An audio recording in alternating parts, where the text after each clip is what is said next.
कानपुर शहर की रंगीन गलियों में गंगा की पवित्र धारा के किनारे बसे पुराने हवेलीनुमा घर में रहती थी रूपाली, कला की दुनिया का एक अनमोल रत्न।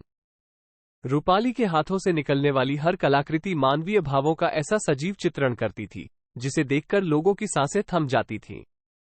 बचपन से ही रूपाली का दिल अजय के लिए धड़कता था। अजय रूपाली के पड़ोस में रहने वाले सेठ धर्मदास का बेटा था। दोनों के घरों के बीच एक छोटी सी गली थी जिसे पार करके रूपाली अक्सर अजय के साथ खेलने चली जाती थी। रूपाली और अजय दोनों एक ही सरकारी स्कूल में पढ़ते थे। दोनों की कला में एक खास रिश्ता था। रूपाली अपने चित्रों में कोमलता और गहराई भरती थी, मानो कोयल की कूक या बारिश की फुहार जैसी।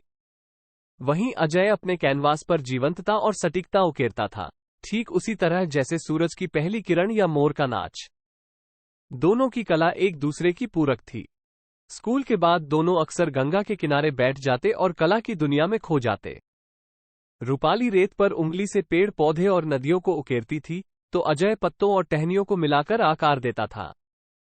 कुछ समय बाद अजय को विदेश में पढ़ने का सुनहरा मौका मिला। जाने से पहले उसने रूपाली से वादा किया था, रूपाली, वादा करता हूं, वापस आते ही तुमसे शादी करूंगा। तब हम दोनों मिलकर कला की दुनिया में धूम मचाएंगे। दुनिया हमारी कला की तारीफ करेगी। रूपाली खुशी से झूम उठी। उनके सपनों को मानो पंख लग गए थे। विदेश जाने के बाद अजय और रूपाली खतों के जरिए बातचीत करते रहते थे। रूपाली अजय को अपने हर चित्र की तस्वीर भेजती और अजय उन्हें देखकर खूब सराहता। रूपाली के चित्रों में नदी की लहरों की खामोशी, पत्तों की सरसराहट और फूलों की खुशबू तक महसूस होती थी। अजय इन्हें पढ़कर रूपाली की कला की तारीफ करता और कहता कि रूपाली, तुम्हारी कला में जादू है। 2 साल बाद अजय वापस आया, लेकिन रूपाली को पहली ही नजर में अजय में एक अजीब बदलाव दिखाई दिया। पहले वाला हंसमुख और जमीन से जुड़ा हुआ कलाकार अब अकड़ से चलता था। महंगे कपड़े पहने हुए और चश्मे लगाए हुए वो किसी सफल व्यापारी की तरह लग रहा था। रूपाली की कलाकृतियों को देखने के बाद भी उसने कोई खास उत्साह नहीं दिखाया। रूपाली को लगा कि शायद विदेश रहने से अजय का रहन सहन थोड़ा बदल गया है। लेकिन कुछ ही दिनों बाद अजय ने एक ऐसी बात कह दी जिसने रूपाली के सपनों के महल को धराशायी कर दिया। एक शाम अजय ने रूपाली को घर के बगीचे में बुलाया, जहां गुलाब के फूल खिलकर महक रहे थे। रूपाली खुशी से वहां पहुंची, ये सोचकर कि अजय शायद विदेश से उसके लिए कोई तोहफा लाया है। लेकिन अजय के चेहरे पर मुस्कान की जगह एक अजीब सी गंभीरता थी। रूपाली, मुझे तुमसे कुछ कहना है। दरअसल मैं जल्द ही प्रसिद्ध कलाकार मीनाक्षी से शादी करने जा रहा हूं। अजय ने ये शब्द ऐसे कहे जैसे कोई रोजमर्रा की बात कर रहा हो। रूपाली को जैसे किसी ने गहरी खाई में ढकेल दिया हो। उसने अवाक होकर अजय की तरफ देखा। गुलाब की खुशबू अब उसे घुटन देने लगी। आखिर यह कैसा धोखा था? उसने अजय को याद दिलाया, अजय, तुमने मुझसे शादी का वादा किया था। भूल गए क्या? ये खत, ये बातें, ये सारे सपने।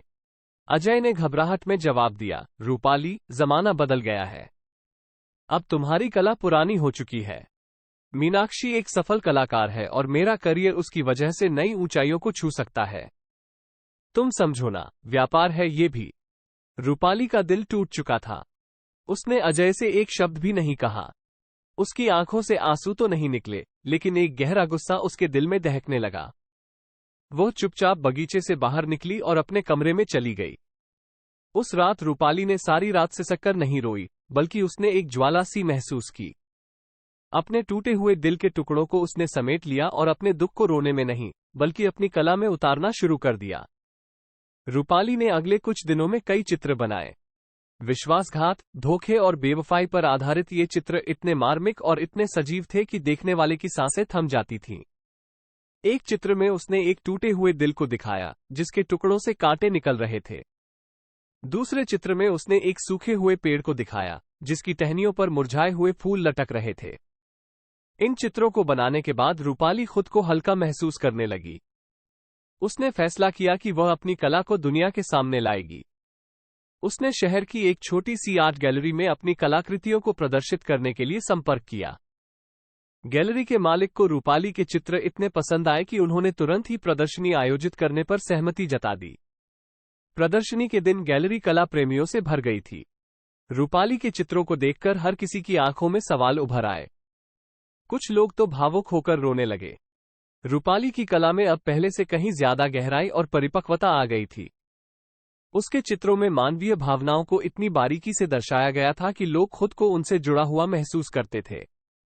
रूपाली की प्रदर्शनी शहर में चर्चा का विषय बन गई। अखबारों और पत्रिकाओं में उसके चित्रों की तस्वीरें छपीं। कला समीक्षकों ने रूपाली की कला को सराहा और उसे उभरती हुई कलाकार के रूप में सम्मानित किया। कुछ महीनों बाद रूपाली को दिल्ली में एक बड़ी कला प्रदर्शनी में भाग लेने का निमंत्रण मिला।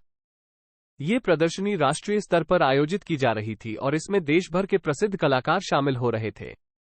रूपाली ने इस मौके को दोनों हाथों से लपका लिया। दिल्ली में आयोजित प्रदर्शनी में रूपाली के चित्रों ने सबको मंत्रमुग्ध कर दिया। खासकर उसका एक चित्र, जिसे उसने विश्वासघात नाम दिया था, लोगों को अपनी ओर खींच लाया। इस चित्र में उसने एक खूबसूरत तितली को दिखाया था, जिसके पंख टूटे हुए थे और वो जमीन पर पड़ी हुई थी। तितली के आसपास काले बादल छाए हुए थे। ये चित्र देखकर अजय भी प्रदर्शनी में पहुंच गया था। रूपाली को देखने के लिए नहीं, बल्कि अपनी पूर्व प्रेमिका की चर्चा सुनकर। रूपाली को प्रदर्शनी में देखकर वो चौंक गया, लेकिन उससे भी ज्यादा चौंक गया रूपाली की कला को देखकर। अजय को एहसास हुआ कि रूपाली की कला में कितना बदलाव आया है। अब उसकी कला में सिर्फ कोमलता ही नहीं थी, बल्कि एक गहरा दर्द और विद्रोह भी था। अजय को एहसास हुआ कि रूपाली की कला में कितना बदलाव आया है। अब उसकी कला में सिर्फ कोमलता ही नहीं थी, बल्कि एक गहरा दर्द और विद्रोह भी था। रूपाली की कला ने उसे झकझोर कर रख दिया। उसे पहली बार अपने किए पर पछतावा हुआ। वो रूपाली से बात करने के लिए आगे बढ़ा, लेकिन हिम्मत नहीं जुटा पाया। रूपाली व्यस्त थी, लोगों को अपने चित्रों के बारे में बता रही थी। अजय भीड़ में खड़ा होकर रूपाली को देखता रहा। रूपाली की आंखों में अब पहले जैसी मासूमियत नहीं थी। उनकी जगह एक दृढ़ निश्चय और कलात्मक जुनून झलक रहा था। दिल्ली में हुई प्रदर्शनी के बाद रूपाली की ख्याति देश भर में फैल गई। उन्हें अंतर्राष्ट्रीय स्तर पर भी प्रदर्शनियों में भाग लेने के लिए आमंत्रित किया जाने लगा। रूपाली ने विदेश जाकर भी अपनी कला का प्रदर्शन किया और वहां भी उन्हें खूब सराहना मिली। कुछ सालों बाद रूपाली एक सफल और सम्मानित कलाकार बन चुकी थी। उनकी कलाकृतियों की नीलामी होती थी, जिनमें मोटी रकम मिलती थी। लेकिन रूपाली के लिए पैसा मायने नहीं रखता था। उनके लिए कला ही उनकी जिंदगी का असली मकसद बन गई थी। उधर अजय को अपने किए पर लगातार पछतावा होता रहा। मीनाक्षी से उसकी शादी तो हो गई थी, लेकिन उन दोनों के बीच कभी भी वो गहरा रिश्ता नहीं बन पाया। मीनाक्षी एक सफल कलाकार जरूर थी, लेकिन उसकी कला में वो गहराई और वास्तविकता नहीं थी, जो रूपाली की कला में थी। एक दिन रूपाली को अपने गृहनगर कानपुर में एक बड़ी प्रदर्शनी आयोजित करने का निमंत्रण मिला। रूपाली ने इस मौके को हाथ से नहीं जाने दिया। प्रदर्शनी का उद्घाटन शहर के जाने माने कला समीक्षक श्री त्रिवेदी जी द्वारा किया गया। प्रदर्शनी में रूपाली के नए चित्र भी शामिल थे। उनमें से एक चित्र में एक मजबूत औरत को दिखाया गया था, जो अपने हाथों में रंगों का पैलेट लिए खड़ी थी। औरत के चेहरे पर एक चुनौतीपूर्ण मुस्कान थी, मानो वो दुनिया को कुछ कह रही हो। प्रदर्शनी के दौरान रूपाली से मुलाकात करने वालों में से एक अजय भी था। इस बार उसने हिम्मत जुटाकर रूपाली से बात की। उसने रूपाली से माफी मांगी और अपने किए पर पछतावा जताया। रूपाली ने अजय को शांत स्वर में जवाब दिया, अजय, माफी मांगने से कुछ नहीं होगा। जो बीत गया वो बीत गया। अब मैं एक नई राह पर चल रही हूं। मेरी कला ही मेरी पहचान है। अजय निराश होकर वहां से चला गया। रूपाली की बातों ने उसे और भी ज्यादा जला दिया। रूपाली अब पहले जैसी रूपाली नहीं रही थी। वह अब एक सशक्त व्यक्तित्व और सफल कलाकार थी। उसने अपने टूटे हुए दिल के टुकड़ों से एक ऐसा कलात्मक साम्राज्य खड़ा कर लिया था, जिसकी चमक दूर दूर तक फैल चुकी थी।